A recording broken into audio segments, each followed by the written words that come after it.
નમસ્કાર દર્શક મિત્રો, કનેક્ટ ગુજરાતના સીજી એક્સપ્રેસ ન્યૂઝમાં હું આકાંક્ષા આપ સૌનું સ્વાગત કરું છું। નજર કરીએ દેશ, દુનિયા અને રાજ્યની તમામ ખબરો ઉપર। 1 જાન્યુઆરીથી રેલવેનું નવું ટાઈમ ટેબલ લાગુ થશે। અમદાવાદ ડિવિઝનમાં જુદા જુદા સ્ટેશન પરથી ઉપડતી કે પસાર થતી ટ્રેનોના સમયમાં 5 થી માંડી 65 મિનિટ સુધીનો ફેરફાર થશે। અમદાવાદ આવતી જતી 95 ટ્રેનની ઝડપ વધારવામાં આવી છે। 48 ટ્રેન 65 મિનિટ સુધી પહોંચાડશે। એર ઇન્ડિયાની શનિવારે અમદાવાદની દિલ્હી જતી ફ્લાઇટને ટેક ઓફ પહેલા એન્જિનમાં ઓઇલ લીકેજની જાણ થતાં ગ્રાઉન્ડ કરાઈ હતી। ફ્લાઇટમાં સવાર 155 મુસાફરો અટવાઈ પડ્યા હતા। એર ઇન્ડિયાના મોટાભાગના વિમાનો જૂના થઈ ગયા હોવાથી વારંવાર ટેકનિકલ ખામી સર્જાવાની ઘટનાઓ સામે આવી રહી છે। ગુજરાતના કેટલાક જિલ્લાઓમાં કમોસમી વરસાદી આફત બાદ ફરી એકવાર તાપમાન નીચું ગયું છે। ખાસ કરીને દિવસ દરમિયાન અરબ સાગર તરફથી આવતા ભેજ તથા વેસ્ટર્ન ડિસ્ટર્બન્સ પસાર થઈ ગયું હોવાથી મહત્તમ તાપમાનનું પ્રમાણ ઘટ્યું છે। આગામી 48 કલાક ઠંડીનું જોર યથાવત રહેવાની પણ સંભાવના છે। મહારાષ્ટ્રના પરભણીમાં પતિએ પત્નીને જીવતી સળગાવી હતી।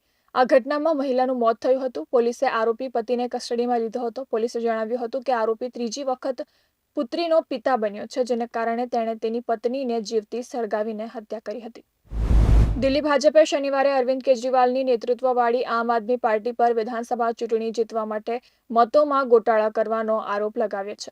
દિલ્હી બીજેપી અધ્યક્ષ વિરેન્દ્ર સચદેવાએ પ્રેસ કોન્ફરન્સમાં લોકસભા અને વિધાનસભા ચૂંટણીના મતદારોનો ડેટા શેર કરતા દાવો કર્યો છે કે લાખો લઘુમતી મતદારોના નામ મતદાર યાદીમાં ઉમેરવામાં આવ્યા છે।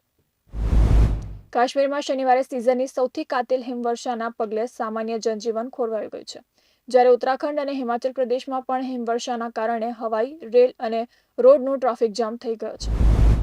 દક્ષિણ કોરિયામાં એક એરપોર્ટ પર એરક્રાફ્ટનું લેન્ડિંગ ગિયર ખરાબ થઈ ગયું હતું, જેને કારણે વિમાન રનવે પરથી સરકીને વાટ સાથે અથડાયું હતું। આ પછી પ્લેનમાં આગ લાગી હતી। આ દુર્ઘટનામાં મૃત્યુઆંક વધીને હવે 179 પર પહોંચી ગયો હોવાની આશંકા છે। પાકિસ્તાને અફઘાનિસ્તાન પર એર સ્ટ્રાઇક કરી 51ને મોતે ઘાટ ઉતરવાનું ભારે પડ્યું છે। અફઘાનિસ્તાને પાકિસ્તાનને ધમકી આપી હતી કે અમે બદલો લઈશું અને તેનું પાલન કરતા શનિવારે હુમલો કરી પાકના 19 સૈનિકો ઠાર કર્યા છે અને તેની 2 ચોકી પણ કબજે કરી લીધી છે।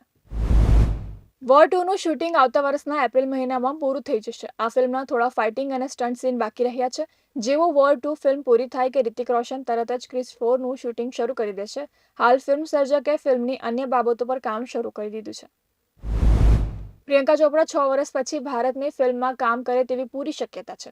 તેણે અને સાઉથના દિગ્દર્શક રાજમૌલીએ છેલ્લા 6 મહિનામાં એક ફિલ્મ માટે વારંવાર મુલાકાત કરી છે।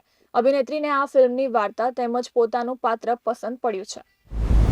તો આ હતા કનેક્ટ ગુજરાતના આજના સીજી એક્સપ્રેસ ન્યૂઝ। નવા સમાચારો અને વધુ અપડેટ માટે તમે જોડાયેલા રહો કનેક્ટ ગુજરાત સાથે।